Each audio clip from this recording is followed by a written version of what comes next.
The research vessel Cosmic Horizon drifted silently through the star-filled void, its scanning systems humming with routine precision.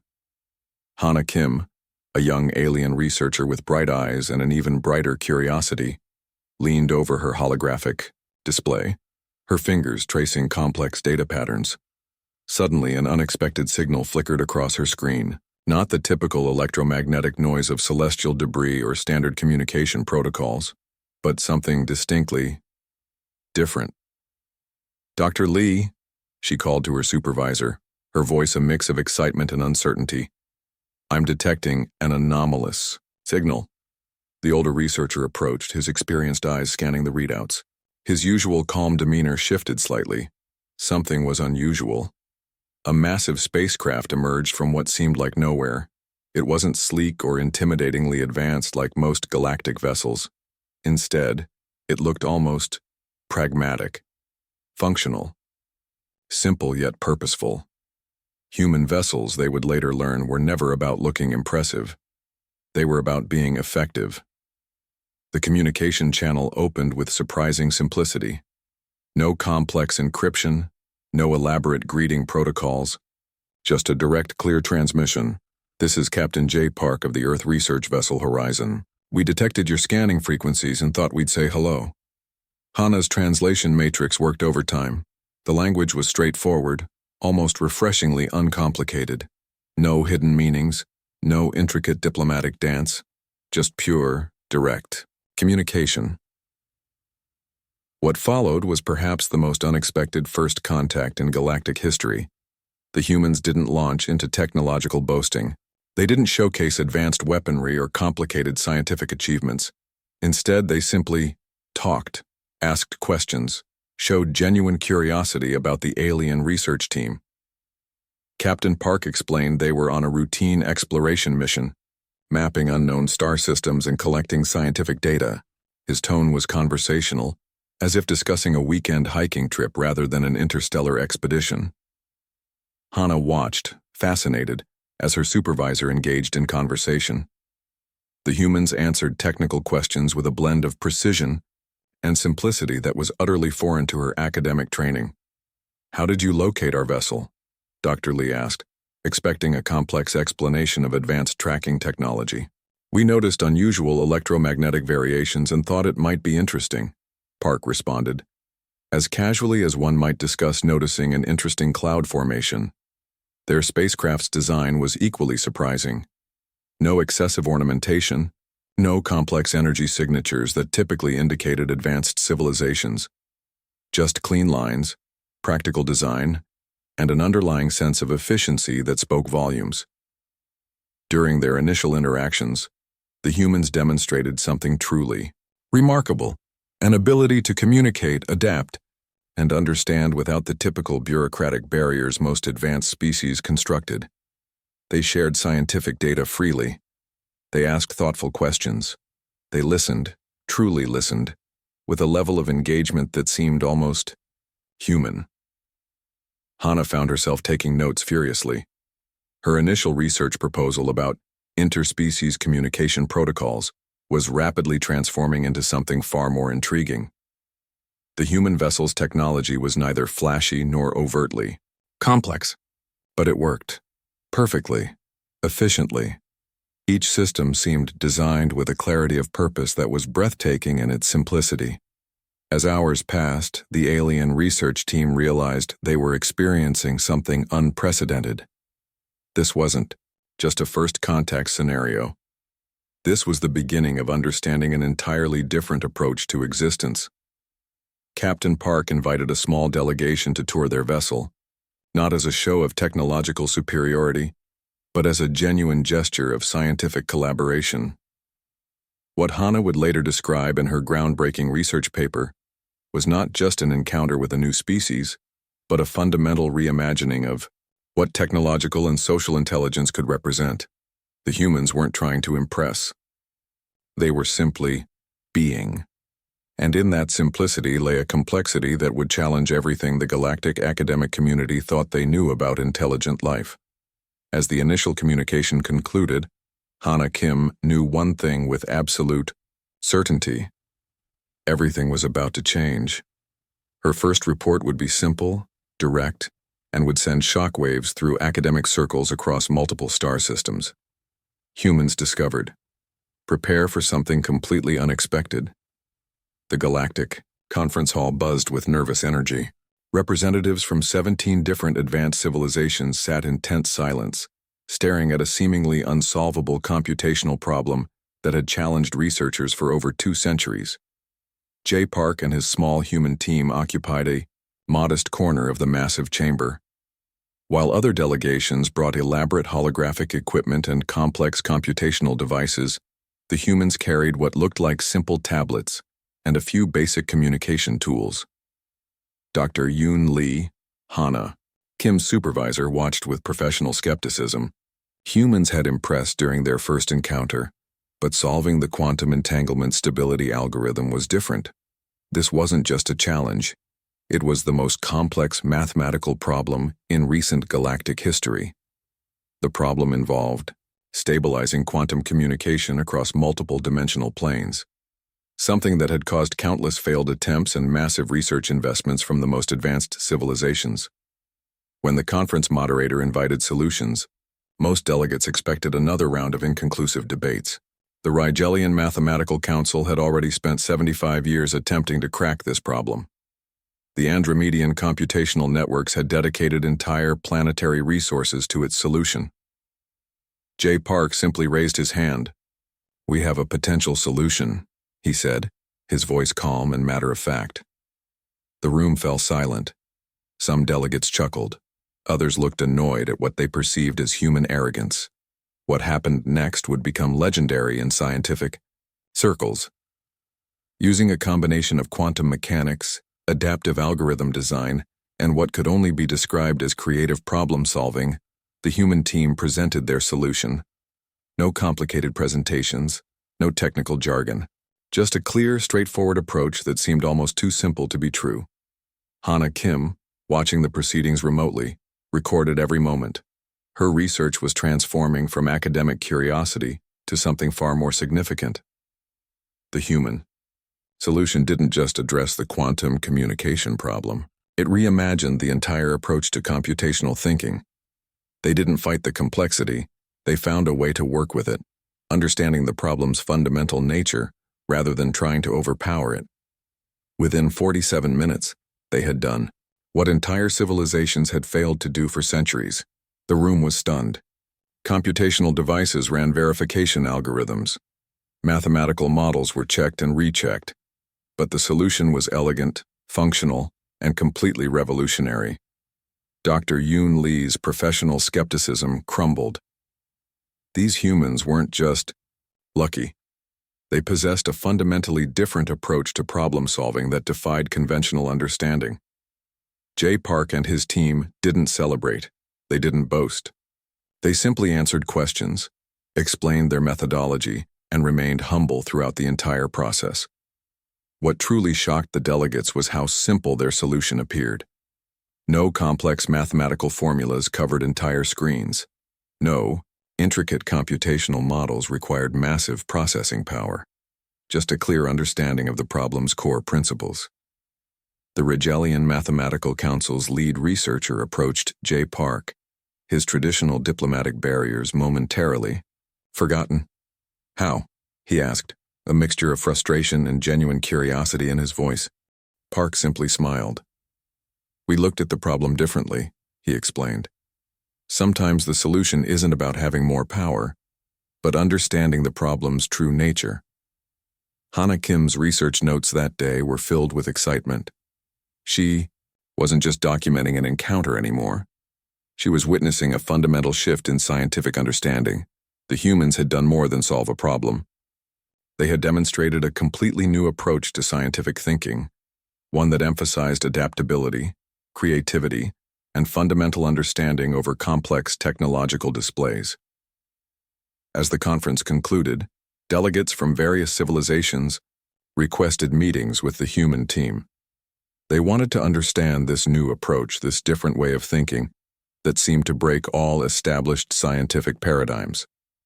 J. Park and his team accepted these invitations with the same simple, direct approach they had used to solve the quantum communication problem. The galactic scientific community would never be the same, and this was just the beginning of humanity's unexpected journey. The solar radiation storm approached with devastating potential. 3 alien colonies, the Meridian Settlement, Proxima Research Station, and the Orion Agricultural World, faced complete destruction. Preliminary scans showed the incoming radiation wave would strip entire planetary ecosystems, destroy critical infrastructure, and potentially kill millions. Galactic emergency protocols typically involved lengthy debate, bureaucratic decision-making, and slow evacuation processes. Most advanced civilizations would spend weeks discussing potential solutions, analyzing risk factors, and arguing about resource allocation. The humans did something entirely different. J. Park's team arrived within hours of the initial warning. No massive military vessels, no complex technological displays, just a small research ship and a group of individuals who looked more like problem solvers than traditional rescue personnel. Hana Kim watched the live transmission, her research, tracking every unexpected moment. "We need protective shields," Captain Park announced simply. Not a request, not a proposal, a statement of fact. While other civilizations' scientific teams were still calculating radiation absorption rates, the human team was already developing a solution. They didn't use advanced alien technology. Instead, they combined existing resources in ways nobody had considered. Their shield design was elegantly simple, using a combination of modified planetary defense systems, rapid deployment energy matrices, and something they called adaptive molecular reinforcement. They began protecting the vulnerable colonies. The Meridian Settlement's lead scientist, Dr. Krell, initially resisted. "Your technology cannot possibly," he started to argue. Before he could finish his sentence, the first protective layer materialized. It wasn't a massive energy wall. It was a responsive, adaptive shield that could modify its frequency and intensity based on incoming radiation variations. What should have taken months was completed in 12 hours. The radiation storm hit with incredible intensity. Scientific models predicted total destruction. But as the wave approached, the human-designed shields held. Not just held, they performed beyond every computational prediction. Adaptive, responsive, intelligent. Rescue operations began immediately.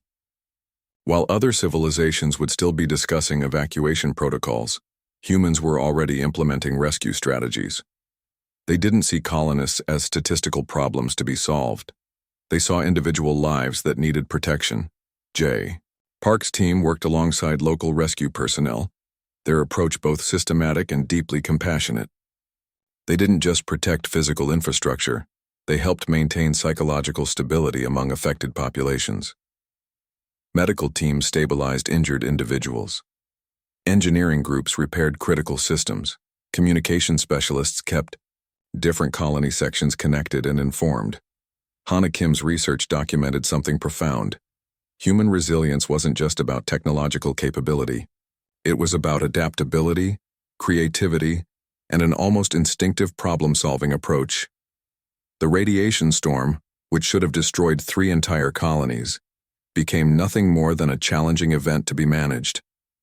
When the emergency concluded, no grand ceremonies occurred. No massive celebration. The human team simply ensured everyone was safe. Systems were stabilized, and then prepared to move to their next mission. Dr. Krell, who had initially been skeptical, approached J. Park. "How did you do this?" he asked, genuine respect replacing his earlier dismissiveness. Park's response was characteristically simple. "We focus on solutions, not problems," he said. The galactic communication networks buzzed with the event's details. But more than the technological achievement, they discussed something else: the human approach to crisis management, collaborative, efficient, compassionate. Hana Kim's research paper would later describe this event as a turning point, not just in technological understanding, but in comprehending a fundamentally different approach to existence. The human team didn't see themselves as heroes. They were simply doing what needed to be done. No dramatic speeches, no self-congratulation, just pure, practical problem-solving. As their ship prepared to leave the recovered colonies, J. Park looked at his team. Another challenge solved. Another group of lives protected. Just another day's work. The galaxy was learning. Slowly, but definitively, humans were rewriting the understanding of what intelligent life could achieve. The conflict brewing between the Proxima Cluster and the Andromeda Coalition threatened to consume entire star systems. Centuries of territorial disputes, resource competition, and cultural misunderstandings had pushed two advanced civilizations to the brink of total war. Diplomatic channels had failed. Military preparations were underway. Millions of lives hung. In a delicate balance, enter the humans. J. Park and a small diplomatic team arrived without fanfare. No massive delegations. No complicated protocol. Just a group of individuals who looked more like problem solvers than traditional diplomats. The first meeting was tense. Representatives from both sides expected another round of futile negotiations.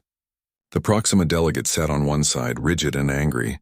The Andromeda Coalition representatives glared from the opposite side of the conference chamber. Hana Kim watched the live transmission, her research capturing every nuanced moment. Instead of presenting arguments, J. Park did something unexpected.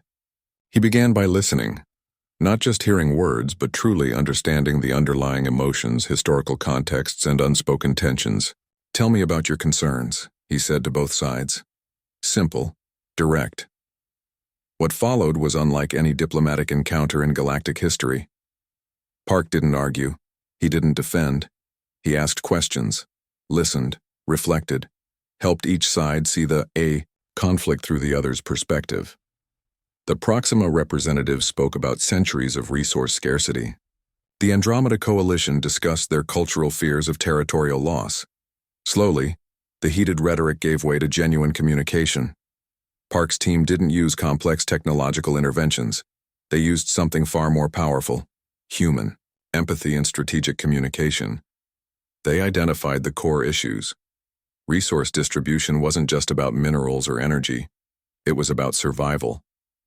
Cultural differences weren't about hatred, but about misunderstanding. Hour after hour, the conversation shifted. What had been an imminent war began to look like a potential collaborative opportunity. The human approach was revolutionary. They didn't see the conflict as a problem to be solved, but as a complex human story to be understood. Technical details emerged. The Proxima Cluster needed specific mineral resources for planetary development. The Andromeda Coalition required stable trading routes. These weren't competing needs. They were complementary challenges. Hana Kim's research captured a profound moment of transformation. Humans weren't just preventing a war. They were redesigning how civilizations could interact. By the third day, something remarkable happened. Representatives who had entered as potential enemies began discussing collaborative resource management, shared scientific research, mutual protection agreements. Park's team didn't dictate solutions. They guided the conversation, helping each side recognize their shared interests. The final agreement wasn't a compromise. It was a completely new approach to inter-civilization relationships, resource-sharing protocols, joint scientific missions, cultural exchange programs. When the negotiations concluded, no side felt defeated. Everyone felt heard, understood. The galactic diplomatic community was stunned. What should have taken years of complex negotiations was resolved in less than a week. Hana Kim's research notes became increasingly excited. This wasn't just diplomatic skill. This was a fundamental reimagining of conflict resolution. The human team didn't celebrate. They prepared for their next mission, treating this extraordinary achievement as simply another day's work. J. Park's final statement was characteristically simple. "We're all trying to survive," he told the assembled representatives. "Sometimes we just need to listen to each other." As their diplomatic vessel prepared to depart, the previously hostile representatives stood together, discussing future collaborative projects. The Proxima Andromeda Agreement would become a standard model for conflict resolution across multiple star systems. The galaxy was changing, And humans were at the center of that transformation, not through military might, not through technological superiority, but through a simple, profound ability to understand, communicate, and find common ground. Hana. Kim knew she was documenting something extraordinary. This was more than a diplomatic success. This was a new approach to existence. The United Galactic Council chambers rarely saw such anticipation. Representatives from 127 different civilizations gathered, their collective attention focused on a single agenda: formal recognition of human potential. Hana Kim sat in the observation deck, her research documentation system recording every moment. This was the culmination of years of unexpected human achievements. Jay Park stood at the center of the massive circular chamber. No elaborate uniform, no ceremonial decorations, just a simple professional outfit that seemed almost too ordinary for such a momentous occasion. The Galactic Council President, a centuries-old being from the Rigel star system, began the formal proceedings. His voice carried the weight of diplomatic tradition, but something was different today. A sense of genuine respect replaced the usual bureaucratic formality. Humanity has demonstrated capabilities that challenge our understanding of intelligent life, the President announced. One by one, representatives shared documented evidence of human achievements: the quantum communication breakthrough, the radiation storm rescue, the Proxima Andromeda conflict resolution. Each story revealed something extraordinary about this young species. The Andromedian delegate shared statistical analysis. The Proxima research team presented technical evaluations. The Meridian Settlement's leadership described human rescue operations, but it was more than technological achievements. Humans had shown something profound: an ability to solve problems not through superior technology, but through understanding, creativity, and genuine compassion. Jay Park listened. He didn't boast. He didn't interrupt. He simply allowed the evidence to speak for itself. Hana Kim watched her research subject become something more than just a scientific curiosity. Humans were transforming from an interesting species to a galactic, strategic partner. The Council's resolution was unprecedented. Humans would be granted full diplomatic status, research collaboration invitations, strategic partnership opportunities across multiple scientific and diplomatic platforms, but the most remarkable moment came unexpectedly. The Rigel president asked a simple question: "How do you do it?" Park's response was characteristically straightforward: "We believe every problem has a solution. We just need to look at it differently." The chamber fell silent. Such simplicity, such profound wisdom. Hana's research documentation captured more than just a diplomatic moment. This was a fundamental shift in galactic understanding. Humans weren't trying to conquer. They weren't seeking superiority. They were simply offering a different approach to existence: collaborative, creative, compassionate. Scientific teams from multiple civilizations would now have open research collaborations with human institutions. Diplomatic channels would be streamlined. Cultural exchange programs would expand. The formal recognition ceremony concluded with something unprecedented: a standing ovation from representatives who, just years earlier, had viewed humans with suspicion. Jay Park accepted the recognition with the same modest approach he had shown throughout every challenge. No grand speeches, no dramatic gestures, just a simple acknowledgement of collective achievement. As the chamber emptied, Hana Kim knew her research had documented something historic. This wasn't just about one species. This was about reimagining potential. Her final research paper would be titled simply Humanity, an Evolutionary Strategy of Collaborative Intelligence. The humans had done something remarkable. They had transformed galactic perception without firing a single weapon, without making grand claims, by simply being themselves. Outside the council chambers, star systems buzzed with excitement. A new era was beginning, an era where problem-solving, creativity, and genuine understanding would replace traditional competitive models. Jay Park and his team prepared to return home. Another mission completed. Another challenge addressed. Just another day for humanity. The galaxy would never be the same.